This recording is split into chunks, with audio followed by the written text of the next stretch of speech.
हाँ, तो आज से हम लोग रिवीजन कर रहे हैं। चैप्टर 1 की स्टार्टिंग हो रही है।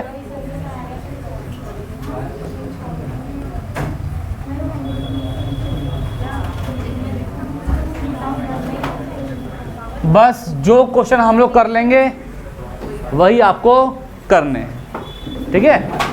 कोई ज़्यादा टेंशन वाली बात नहीं है, टेंशन नहीं पालनी है। मुझे एक बुक दो बेटा, एमटीजी बुक दो मुझे एमटीजी की। अब मैं क्वेश्चन करने के बाद आपको होमवर्क दे दूंगा। आप सब बच्चे प्लीज़ वो क्वेश्चन कर लेना। यहाँ चैप्टर नंबर 1 को हम 2 पार्ट में डिवाइड कर रहे हैं। पहला पार्ट है रिलेशंस का। किसका बेटा? रिलेशन का, ठीक है। दूसरा पार्ट रहेगा फंक्शन का। क्लियर? तो जैसा कि समझा दें पहले आपको, एक होता है रिफ्लेक्सिव, एक होता है रिफ्लेक्सिव, है ना। एक होता है रिफ्लेक्सिव। रिफ्लेक्सिव में क्या होता है बेटा?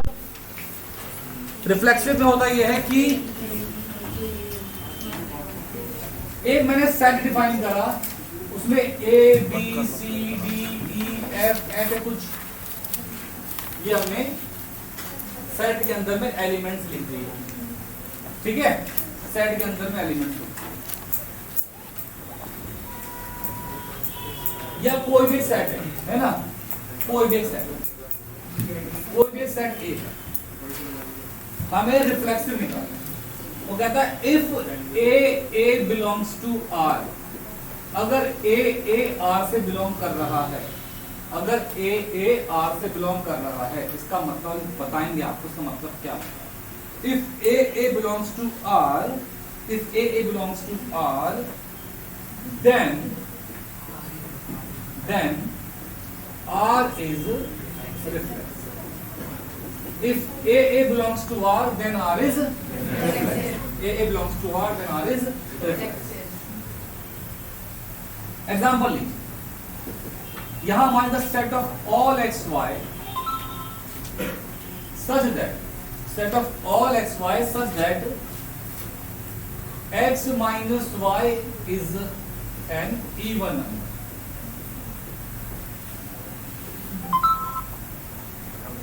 है ना। अब वो बोल रहा है ये रिफ्लेक्सिव है या नहीं है, आपको चेक करना। रिफ्लेक्सिव है या नहीं है, आपको चेक करना, ठीक है। तो बहुत सिंपल सा काम है भाई, बहुत सिंपल सा काम है। मैं लिखूंगा ए, क्या लिखूंगा? और डेफिनेशन क्या बनेगी? ए की। ए क्या बनेगा? A minus A is an even number. A minus A क्या है? Even number. A minus A क्या है? इवन नंबर है। इससे हमें क्या मिला कि 0 इज एन इवन नंबर। मिला तो ये ट्रू आ गया। तो इसका मतलब ए क्या कर रहा है? आर से बिलोंग कर रहा है, तो आर क्या हो गया? रिफ्लेक्सिव। और देखिए, अगर मैं आपसे कहूं R equal to set of all X Y such that x is perpendicular to y, मतलब ये दो लाइन है where x and y are lines, है ना। ये लाइन्स है, दो लाइन्स, एक का नाम x दे दिया, एक का नाम y। तो अब अगर लिखूंगा मैं x देखो बेटा, x, तो इसका मतलब क्या बना? x is perpendicular to x, तो ये तो फॉल्स है ना। एक लाइन खुद में तो होगी नहीं बेटा, परपेंडिकुलर होगी नहीं, तो ये तो बेटा फॉल्स हो गया। क्या हो गया ये? फॉल्स। तो यहाँ हम क्या बोलेंगे बेटा? R इज नॉट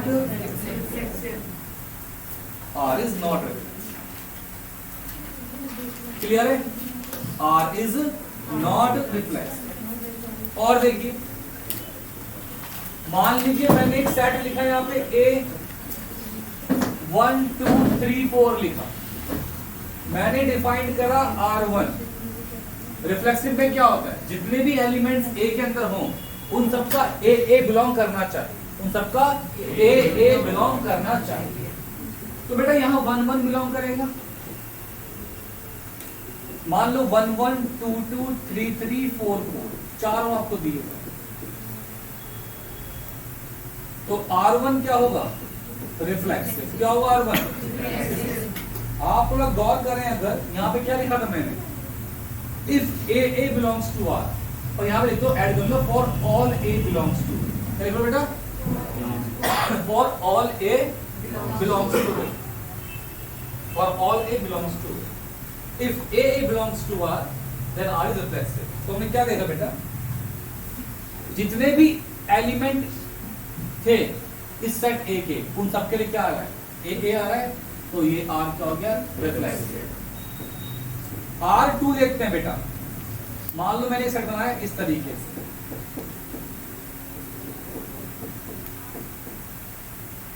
तो क्या कह सकते हो? 4 4 not belongs to R, 4 4 not belongs to R, it implies कि R2 इज नॉट, क्योंकि बच्चे 4 4 भी बिलोंग करना चाहिए था। इस सेट A के जितने भी एलिमेंट्स थे उन सब के लिए A बिलोंग करना चाहिए।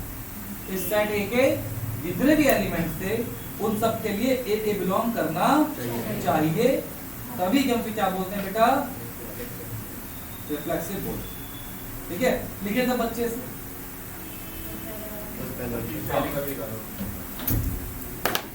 तो ये हो गई बात रिफ्लेक्सिव की, है ना बेटा? तो सिमेट्रिक क्या बताइए मुझे? अच्छा एक बस है, एक बात आप याद कर लें कि अगर रिलेशन 1 रिफ्लेक्सिव है, इसको आप याद कर लें, इसको प्रूव करने को नहीं आएगा, आएगा तो एमसीक्यू में एक नंबर का आएगा। ठीक है, और रिलेशन 2 भी रिफ्लेक्सिव है, तो भैया इनका इंटरसेक्शन और इनका यूनियन, ये दोनों भी क्या होंगे? रिफ्लेक्सिव होंगे। ये बात को याद कर, ठीक है? बस पूछेगा, देखो। ठीक है, समझ गए? एक नंबर का यूनियन रिफ्लेक्सिव, इसका प्रूफ अपन कर सकते हैं, पर वो आएगा नहीं, करना है, वो वजह सिर्फ आता है ना? आगे बढ़ जाते। अब बात करते हैं सिमेट्रिक, इसकी सिमेट्रिक।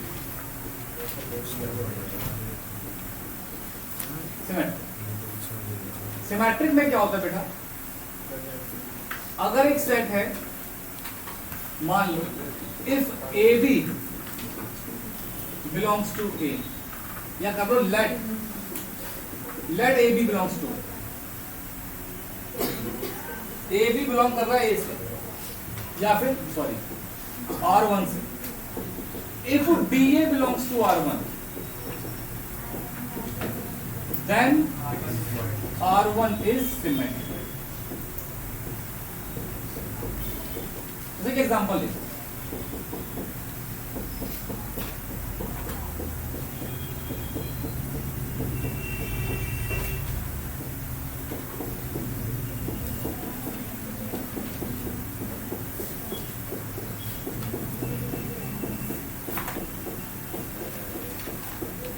अब देखिए R1 तो बेटा सिमेट्रिक है, क्यों है? क्योंकि अगर उस पे 2 3 था, अगर 2 3 बिलोंग कर रहा था किससे? R1 से, तो 3 2 भी किससे बिलोंग करेगा? R1 से। तो R1 क्या बेटा? सिमेट्रिक। R1 क्या? सिमेट्रिक। पर यहां देखो 2 3 बिलोंग कर रहा था R2 से, तो 3 2 बिलोंग करेंगे R2 से, हमें तो कोई दिक्कत है नहीं, सही है? फिर यहाँ पे 4 2 बिलोंग कर रहा था R2 से, और 2 4 बिलोंग नहीं कर रहा R2 से, तो इसका मतलब R2 इज नॉट, मतलब कि पूरे सेट में जितने भी ए बी होंगे उन सबका बी ए भी बिलोंग करना चाहिए। अगर ए बी बन ही नहीं रहा, अगर ए बी, तब भी सिमेट्रिक।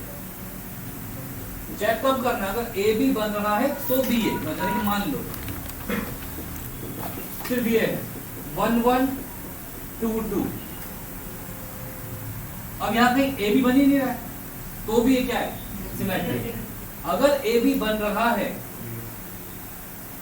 तो बी ए बनना चाहिए, ठीक है। ए बी मतलब क्या होगा कि अगर एक 2 है तो अगर वो 2 के अलावा हो, 3 ए बी, 4 2 ए बी, तो ये ए बी, 3 3 ए बी नहीं है, वो तो ए हो गया ना, तो क्या हो गया ए।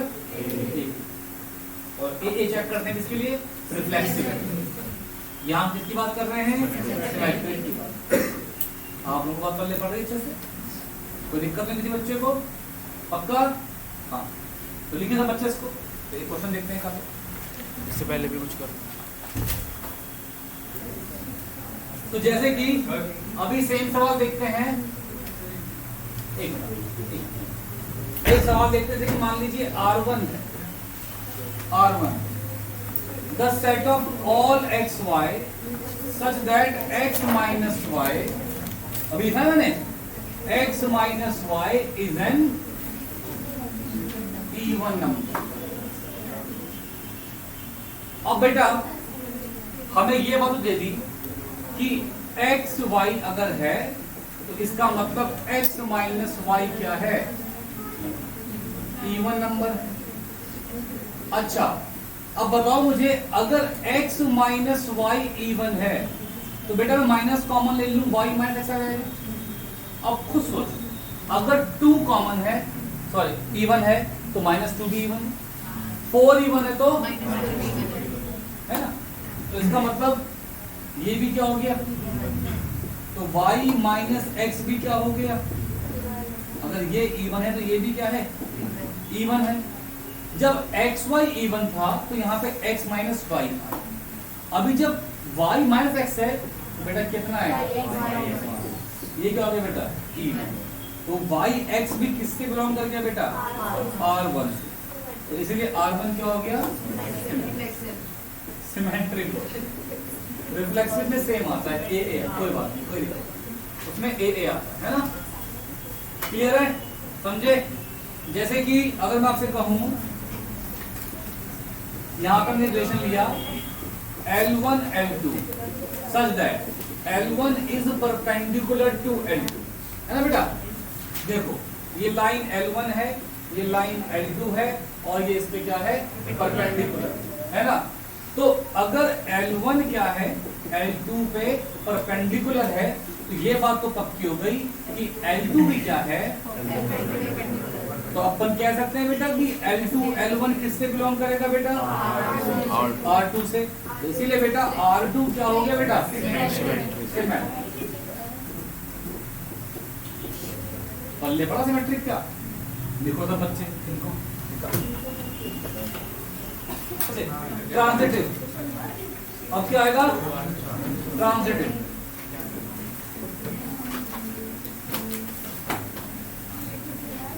ट्रांजिटिव में क्या होगा,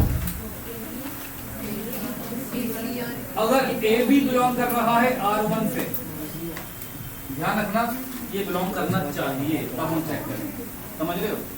ए बी बिलोंग कर रहा है R1 से, बी सी बिलोंग कर रहा है किससे, R2 से। If A C belongs to R1, if AC belongs to R1, then R1 is transitive.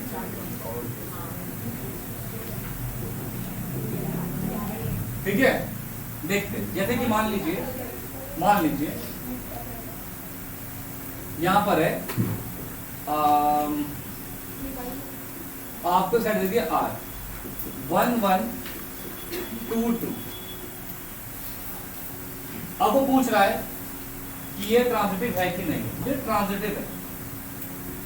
अब ये ट्रांजिटिव क्यों है, देखिए मैंने कहा कि जब ए बी और बी सी बनेगा तो ही हम चेक करेंगे किसके लिए, ए सी के, कि ए सी बन रहा है कि नहीं बन रहा।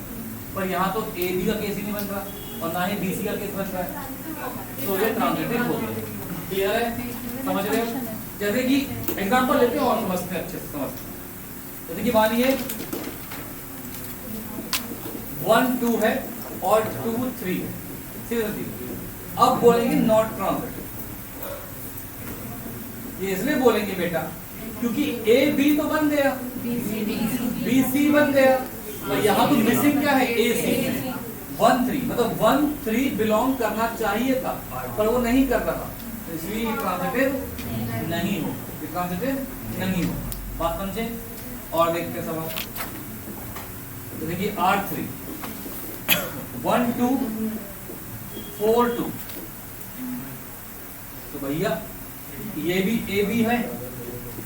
अब ए बी बी सी का मतलब ये होता है कि जहां भी 2 पे खत्म हुआ है 2 पे ही स्टार्ट हो, 2 पे ही स्टार्ट हो। समझ रहे हो? समझ रहे हो? तो ये क्या हो गया? अरे बेवकूफ, ए बी है, बी सी तो है ही नहीं, तो चेक करेंगे ही नहीं। ए बी के बाद बी सी बनना चाहिए था, मतलब कोई एलिमेंट ऐसा होना चाहिए था जो 2 से स्टार्ट, और ये तो 4 से स्टार्ट है ना। ये भी कोई अलग ए बी है, ये भी कोई अलग ए बी है। जैसे यहाँ पे क्या हुआ था, 2 पे खत्म तो 2 से स्टार्ट, 2 पे खत्म 2 से स्टार्ट। बात समझे? पक्का समझे? तो इसीलिए ये क्या हो गया, ट्रांजिटिव।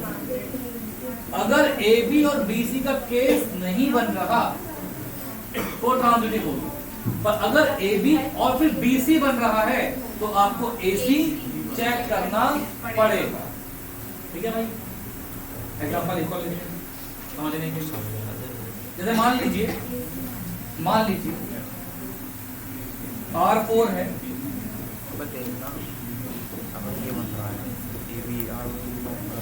बताओ ये ट्रांजिटिव है कि नहीं है? ये होना चाहिए, ये ट्रांजिटिव है कि नहीं है? इसमें का बन रहा है है कि नहीं है? क्यों नहीं है?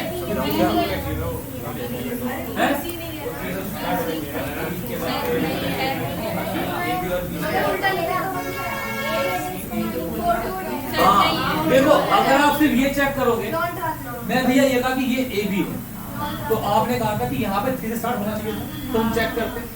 तो जिन बच्चे बोला कि ट्रांजिटिव है, उन्होंने ऐसे चेक करा कि ये तो ए बी है, इसके बाद तो बी सी बन ही नहीं रहा। अगर सिर्फ ए बी बन रहा है, बी सी ना बने तो ट्रांजिटिव होता है। पर इसको ही तो मैं ऐसे भी लिख सकता हूं कि मैं 4 2 लिख दूं और फिर 2 3 लिख दूं। इसको लिख दो पहले, इसको लिख दो बाद में। अब क्या बन गया, ए बी और फिर बी सी। अब ए बी और बी सी है तो 4 3 होना चाहिए था, और वो तो नहीं है, तो इसलिए क्या है, नॉट ट्रांजिटिव। आपको बात समझ में आई? ए बी और बी सी के बाद ही हमको ए सी चेक करना होता है। क्लियर है? अब अगली क्लास में 4 से 5 सवाल करूंगा इसके। अरे देखना, देख लो सही है, लिखा हुआ है, अब पढ़ हुआ है, उसके बाद तो कुछ नहीं है ना। जनवरी में आपके एग्जाम स्कूल बंद हो जाएंगे, हो गया तब वो सब चीज देंगे। ठीक है, हो गया। जनवरी पढ़ेंगे क्या? ये हो गया, 6 7 ये हो गया, 9 2 2 इन्हें हम जनवरी ए सी, ए बी हो गया, बी सी हो गया, ए सी कहाँ है?